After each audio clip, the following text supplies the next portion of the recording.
Karena memang cita-cita saya ini bagaimana menjadi orang sukses, tidak hanya sukses dunia tapi sukses di akhirat. Ya Allah, saya ingin hadiahkan almarhum papa saya, ingin hadiahkan ibu saya dengan melalui Al-Quran. Saya ingin menjadi orang yang berguna untuk keluarga, berguna untuk masyarakat melalui Al-Quran. Buat yang sayang sama ayah ibu, jangan lupa like dan subscribe. Nyalakan juga lonceng notifikasinya untuk update video terbaru. Bang Sofyan, ini kan sempat ngobrol juga bahwa ternyata abang sendiri itu bisa dibilang dari kecil itu sudah akrab sekali dengan masjid, dengan musola, ya kan, dari masjid ke masjid, dari musola ke musola gitu.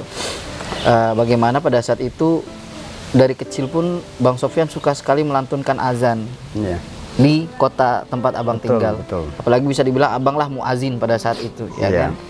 Nah, ketika abang memutuskan untuk meninggalkan Ternate pada saat itu, Tidore, di Tidore, ada momen nggak sih bang yang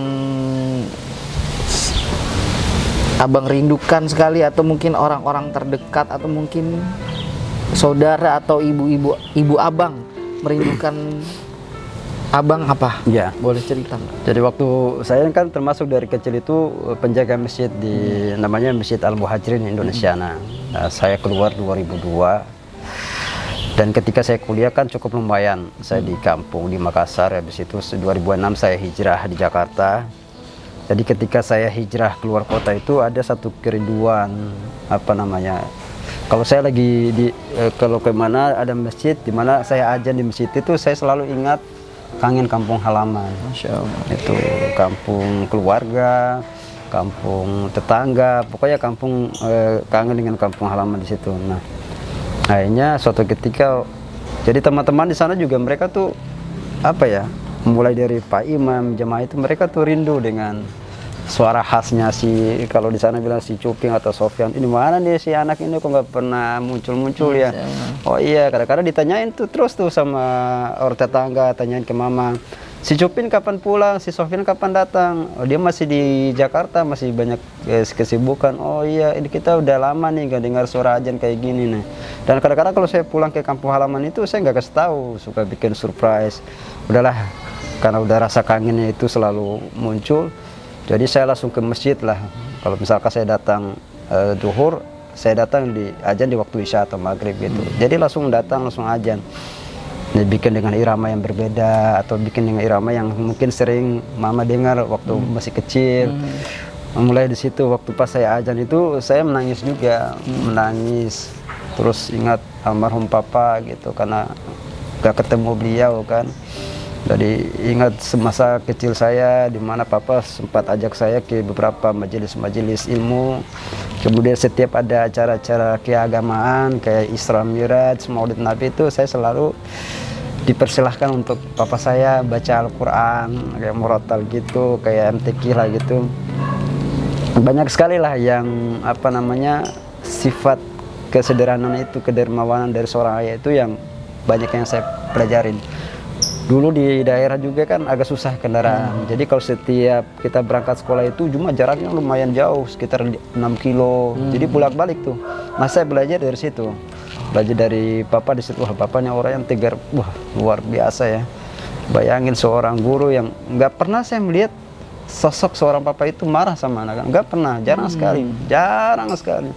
Saya tuh kadang-kadang mau minta uang sama orang tua pun juga masih mikir, ya Allah, mereka udah susah payah cari uang, masa mereka berikan uang kepada kita? Kenapa kita, ya Allah, berikan kesehatan, tangan, kaki, semua lengkap, kenapa kita gak manfaatkan sesuatu untuk bisa menghasilkan sesuatu gitu? Nah, mulai dari SD itulah saya berpikir, udah ini waktunya saya harus cari uang. Dengan cara apa?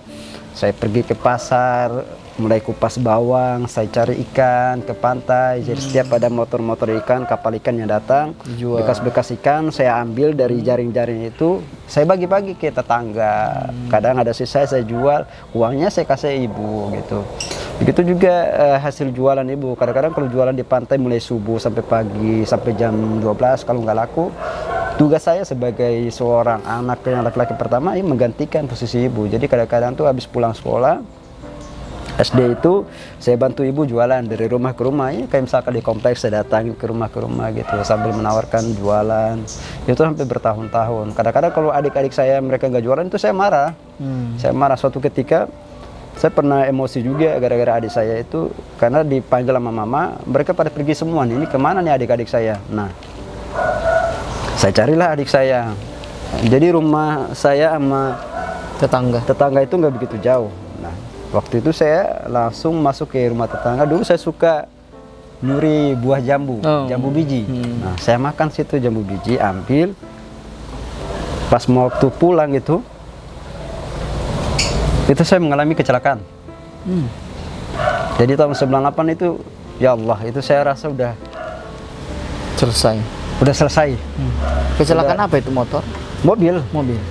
Jadi jadi posisi sebenarnya saya itu udah berjalan di posisi kiri jalan, sementara kan mobil dari belakang. Jadi memang posisi saya udah benar. Hanya saya nggak tahu entah kenapa saya lari potong arah jalan. Jadi saya larinya ke arah kanan. Disitulah saya ditabrak.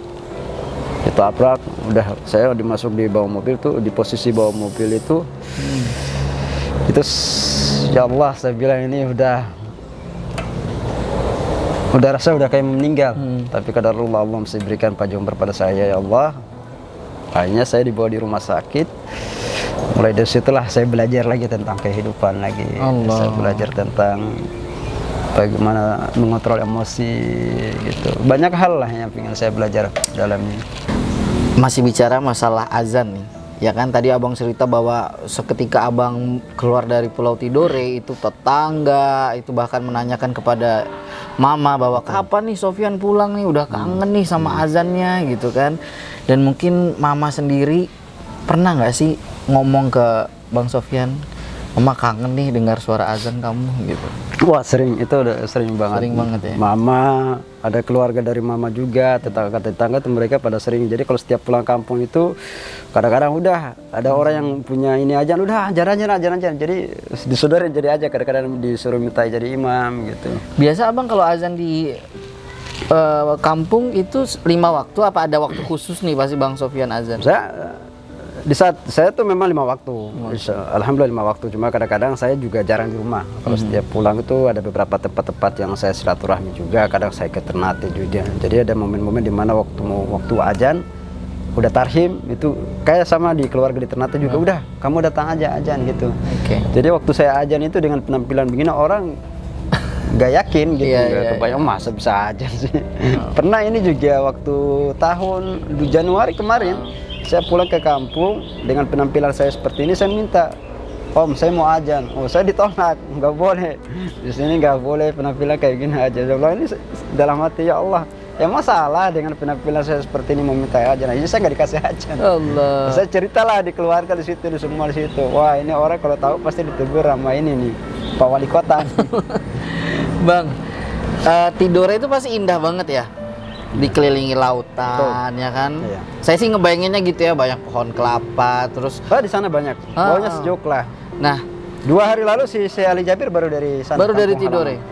Nah, Rido sekarang pengen nih meskipun kita sekarang lagi ada di Jakarta ya, tapi Rido pengen abang bayangkan sekarang abang lagi ada di Tidore, di suasana kampung yang indah, damai, dirindukan tetangga.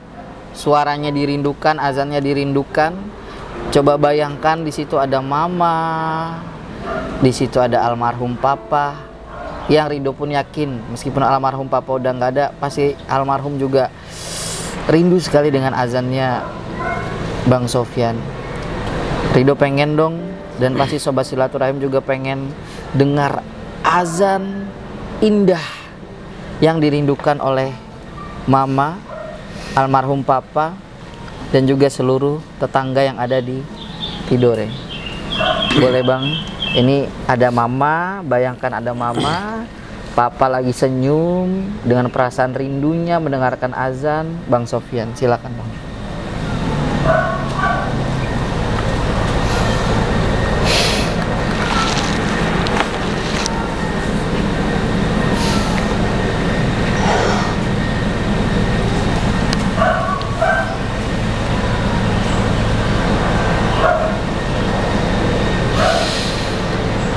Allahu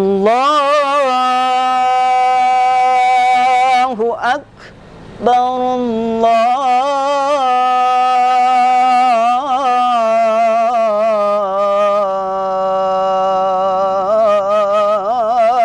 Allahu Akbar, Allahu Akbar,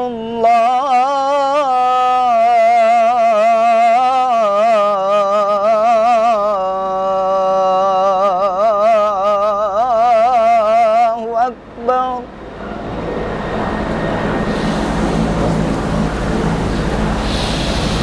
Asyhadu an la ilaha illallah.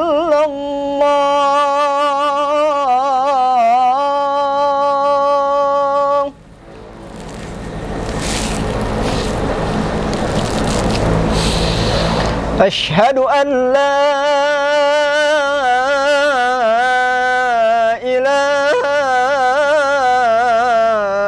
illallah.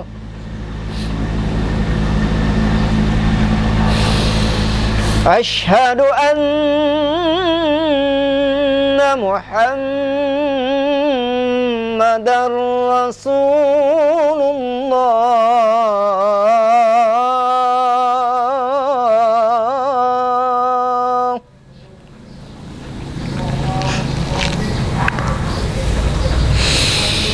Asyhadu anna Muhammadar Rasulullah.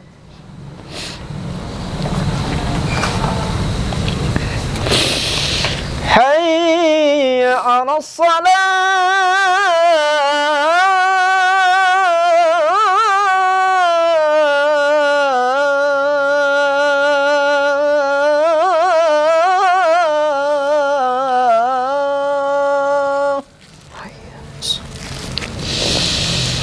Hayya 'alas salah.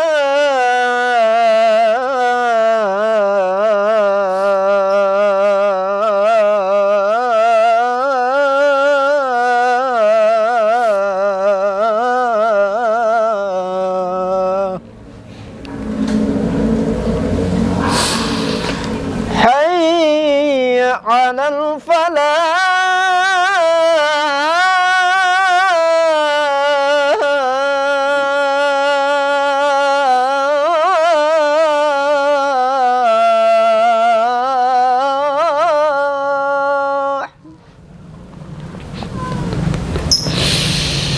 Hayya 'alal falah.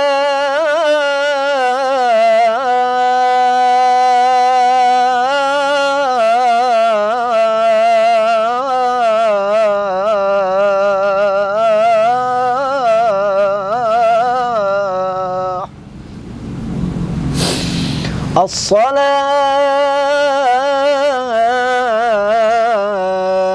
khairum minan naum. As-salatu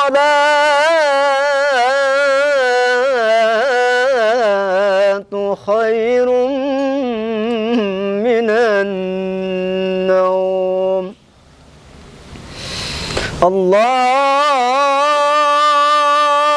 Akbar, Allahu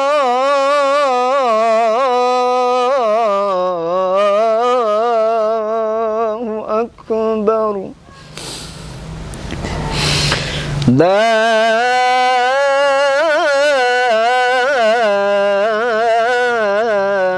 ilaha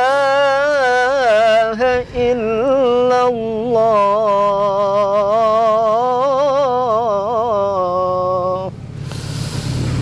La ilaha illallah.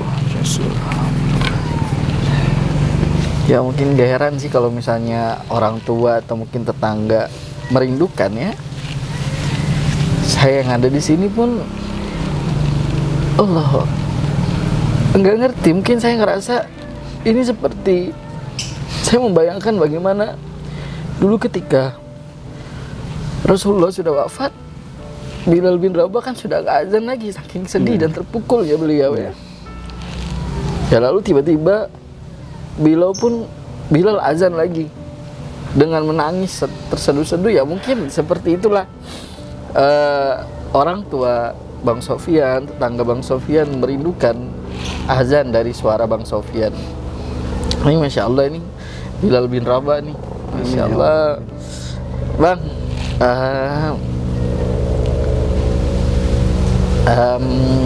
kalau boleh tahu dari usia berapa ayah memperkenalkan masjid, mengajak abang ke masjid pada saat itu? Dari usia saya masih SD, mungkin kelas 1 udah diajarkan. Jadi Kelas 1 udah sering dibawa ke masjid ya? udah sering ke bawah.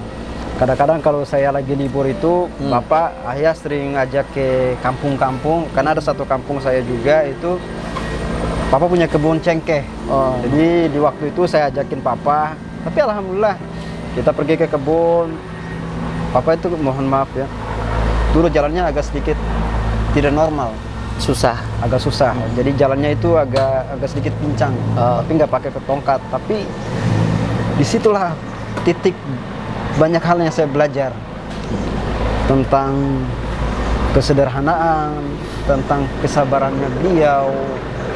Tidak ada tutur kata, tutur sapa yang beliau sampaikan itu dengan penuh kasar, nggak ada sama sekali.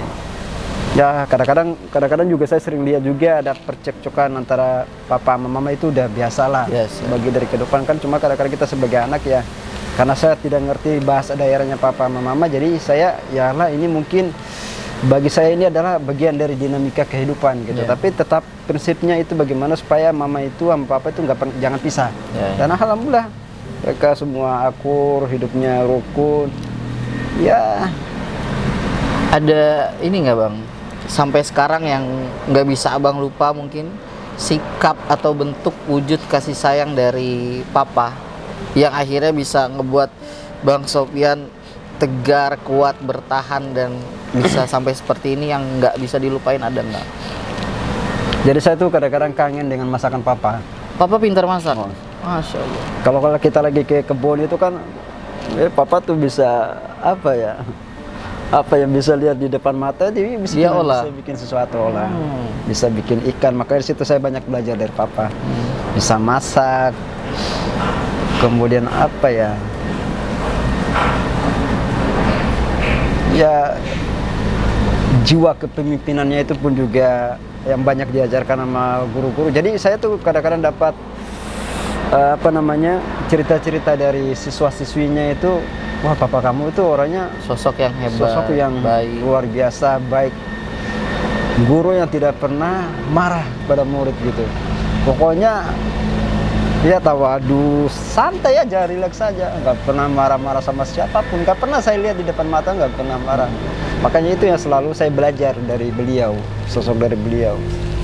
Nah, kan papa kan bukan sosok yang mudah berkata-kata ya Bang. Kayak kalau mungkin ada sosok papa yang, nah I love you, papa sayang nih sama kamu, tapi kan papa bukan tipe yang seperti itu ya. Seperti itu. Ada nggak actionnya papa, tingkah lakunya papa yang akhirnya Bang Sofyan tuh ngerasa, wah ini benar nih, ya saya sayang banget sama saya, ini apa yang bisa aku lupa? Jadi papa itu memang termasuk orang yang lucu juga, humoris. Ya, kadang-kadang waktu saya ingat itu, saya kecil SD sampai SMP itu, dimana suatu ketika papa ajak saya itu, jadi di kampung-kampung papa selalu perkenalkan, ini kenalin anak, nah nanti setiap mau masuk waktu maghrib atau isya kamu yang ajan. Jadi saya tuh selalu dipersilakan ajan. Nah, jadi rumah kita itu memang sebenarnya dekat sih. Jadi kalau udah masuk waktu maghrib, kita sholat di maghrib di situ, tunggu, kita nggak pulang. Jadi tunggu, terus kita belajar ngaji. Papa itu jarang sekali ngajarkan saya ngaji, cuma bilang udah nanti ngaji aja. Saya belajar ngaji sendiri. Kadang-kadang dibantu sama papa juga, kadang-kadang dibantu sama teman-teman papa. Ya udah sambil nunggu waktu isya, habis itu pulang, sampai di rumah dibuatin semua makanan sama papa, karena kan mama di rumah satu lagi. Jadi kita tuh lagi ke tempat rumah keluarga papa yang agak jauh juga dari rumah itu. Jadi papa ngajarin cara masaknya, Nah situlah saya mulai belajar masaknya dari situ gitu. Bahwa ternyata banyak sekali ilmu yang papa itu justru langsung ajarkan ya. Iya. Contohnya ke masjid, Masjid. azan, mengaji juga papa yang masak pun. Jadi udah banyak dibekali ilmu-ilmu Iya. dari papa. Dari papa. Tapi kan tadi abang bilang bahwa mungkin bisa dibilang abang begitu menyesal tidak sempat bertemu dengan papa. Seandainya papa masih ada di sini, ada nggak yang mau disampaikan atau sesuatu yang ingin disampaikan nih? Kemarin kan nggak sempet tuh terakhir ketemu sama papa. Mau menyampaikan kepada papa mungkin terima kasihnya atau apa? Boleh.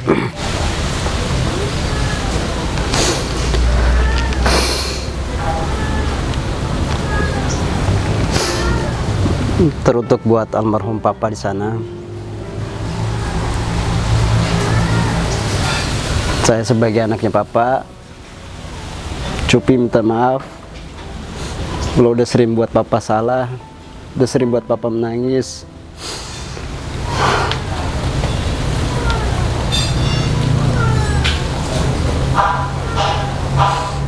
Papa tidak bisa melihat Cupin di saat Cupin mulai sukses.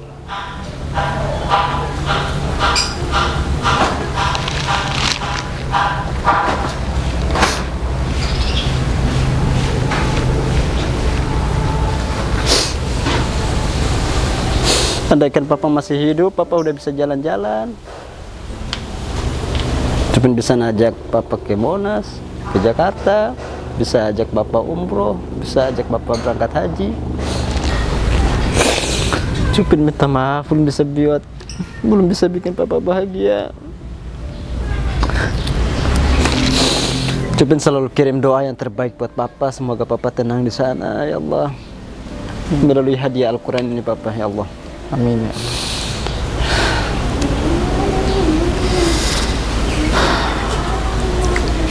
Bang, terakhir ketemu mama kapan bang? Januari. Mama enggak, baru 4 bulan lalu kan mama datang ke Jakarta. Oh, pas nikah kemarin Pas nikah hadir. kemarin mama datang. Sebenarnya aku pengen banget ngobrol lebih lama lagi dengan Bang Sofyan. Bisa telepon mama nggak sih? Bisa. Boleh ya. Kalau abang tuh berarti sama mama termasuk ini nggak sih yang manja gitu, kayak sayang banget, maksudnya berkata-kata gitu sama mama nggak sih? Ya, saya mulai manja itu, mulai kata-kata love you, sayang itu semenjak menikah ya. Ya. Assalamualaikum. Mama mana? Halo. Allah. Beda berapa jam nih di sini dengan tidore? Beda 3 jam. 3 jam. Lebih dulu di sana. Mama tidur ya? Oh, tidur. Lagi istirahat. Masya Allah. Lagi di rumah sakit karena cucunya lagi dirawat di rumah sakit. Oh. Saya mau tambahkan sedikit. Nah, ada papa dulu kan sering telepon. Jadi kalau setiap papa telepon itu papa cuma hanya minta pulsa aja. Masya Allah. Pokoknya setiap kalau telepon hadiah pulsa. Jadi kadang-kadang saya kasih, nah itu dia. Jadi kadang-kadang ada satu kerinduan di mana ingin ditelepon sama papa gitu kan, ya Allah. Dulu mungkin agak susah ya kalau mau kirim pulsa, paling 25.000, 10.000. Kalau papa kan pakai handphone biasa, handphone jadul. Mama sampai sekarang pun juga pakai handphone jadul gitu. Jadi kadang-kadang tuh kangen suasana telepon dari papa gitu kan. Ya Allah, di saat saya berpikir gini, ya Allah, di saat gue lagi orang banyak menengokkan saya dengan video viral melalui Al-Quran gitu, kenapa papa saya nggak ada gitu? Pingin rasanya apa ya? Menyalahkan diri, tapi memang sudah kadar Allah ya. Allah udah mentakdirkan hidup manusia nggak ada yang tahu gitu. Tapi saya yakin mungkin di alam sana ya papa bahagia, senang gitu. Ya kadang-kadang kalau mama telepon itu ada rasa kerinduan gitu. Ya Allah, pingin ditelepon sama papa gitu. Ya Allah, Sekedar ping bisa ada pulsa. Iya, kadang-kadang kalau mama minta pulsa dong, udahlah apapun yang mama minta ya, berapa yang kasih aja lah, nggak usah neko-neko gitu. Cuma hanya pingin dengar kata-kata ya telepon, gimana kabar nak, apa-apa tuh selalu tanya gimana kabar, bantu kirim papa pulsa, iya pak gitu. Yes. Bang, Masya Allah, Kalau tadi udah papa nih biar lebih adil. Kan terakhir ketemu mama kemarin ya, berapa bulan lalu, Januari ya lah dari sini ya. Pengen juga abang mengutarakan, mungkin pasti ada hal yang dipendam selama ini yang mungkin belum dikeluarkan, perasaan apapun itu, dengan kata-kata terbaik, kata-kata terindah Bang Sofyan ke mama. Ini Pak Mama insya Allah pasti nonton, anggap aja mama ada di sini. Tuh mama mungkin lagi istirahat, capek bikin kue, ngurus cucunya. Boleh nih bang.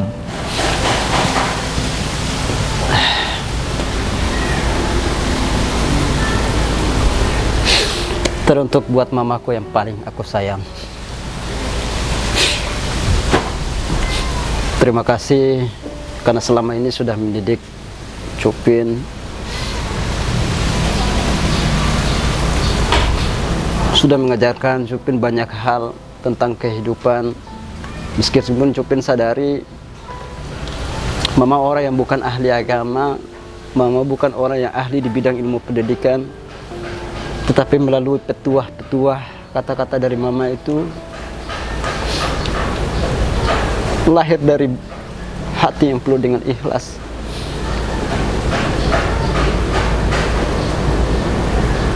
Mungkin pengorbanan Cupin dengan mama itu tidak sebanding dengan pengorbanan mama, jauh. Tapi saya sebagai seorang anak yang tertua, meskipun kita terpisah dari kota yang jauh, tetapi ada momen-momen kerinduan di mana saya selalu telepon mama hampir setiap saat, setiap waktu.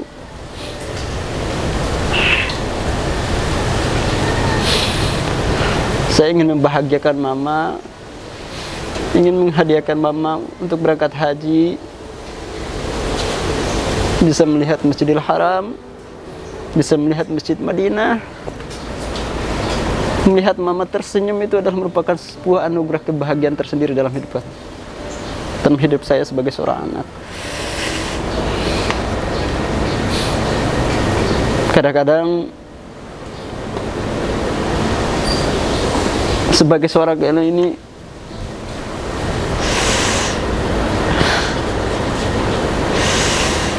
saya tuh kadang-kadang berpikir, ya Allah, saya tuh diajak keliling Indonesia, keliling kemana-mana, selalu hidup enak, tidur di tempat yang enak, tidur di tempat yang nyaman, penuh AC, kasurnya empuk, makannya enak.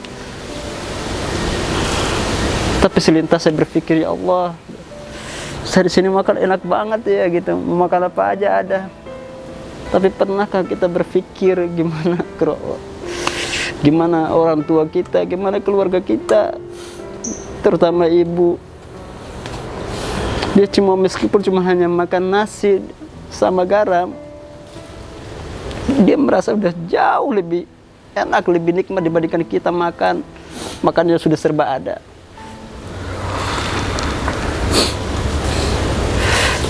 Saya tahu mama itu orang yang tidak pernah putus mendoakan anaknya untuk berhasil, sukses.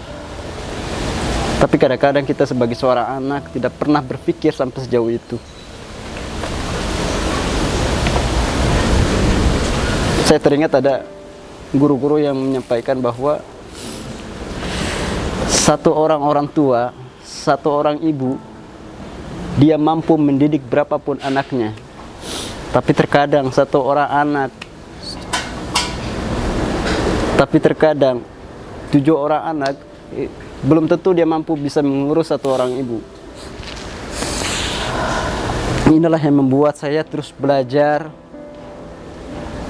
untuk bagaimana selalu peduli, selalu mencintai keluarga dimanapun berada. Terutama buat mama saya yang tersayang, tercinta, saya akan lakukan yang terbaik untuk terus membahagiakan mama, mendoakan kesehatan mama,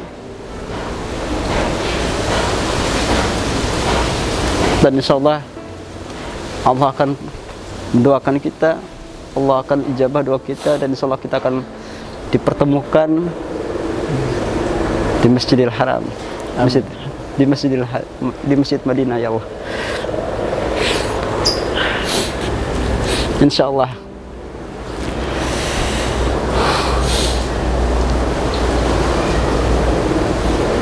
Karena saya teringat dengan sebuah hadis mengatakan bahwa ridha Allahu fi ridal walidain wa suhti Allah fi suhtil walidain.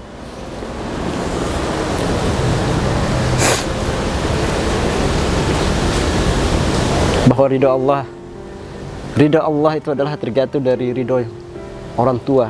Tapi ketika kemungkaran atau kemurkaan Allah, nah itu akan ada juga di kemurkaan orang tua. Inilah yang menjadi prinsip dasar hidup Cupin, terus belajar, terus memperbaiki diri untuk terus mendoakan yang terbaik buat keluarga, terutama buat mama. Karena saya sebagai anak yang tertua punya kewajiban untuk terus membahagiakan mama sampai kapanpun. Wassalamualaikum. Masya Allah Bang Sofyan, ini waktu yang sangat berharga sekali buat Ridho dan juga tim Silaturahim Channel. Juga pasti sobat Silaturahim yang nonton di rumah juga, wow, pasti ini salah satu tayangan, bisa bilang tayangan yang menjadi favorit banget nih Bang. Tapi tentunya ada awal, ada akhir, dan kita sudah semakin di penghujung acara nih Bang. Semoga harapannya tayangan ini edisi Bang Sofyan atau Cuping Topan ini bisa memberi banyak pelajaran buat kita semua. Dan sobat Silaturahim, kemanapun kita pergi, sejauh apapun kita pergi, jangan pernah lupa untuk kembali ke rumah, karena di rumah ada yang merindukan kita adalah orang tua kita. Dan yang paling penting adalah sayangi selalu ayah dan ibu, sayangi orang tua, karena ridho Allah adalah ridho ayah dan ibu. Terima kasih waktunya Bang. Sampai ketemu di lain kesempatan. Assalamualaikum warahmatullahi wabarakatuh. Buat yang sayang sama ayah ibu, jangan lupa like, share, komen, dan subscribe. Nyalakan juga lonceng notifikasinya untuk update video terbaru.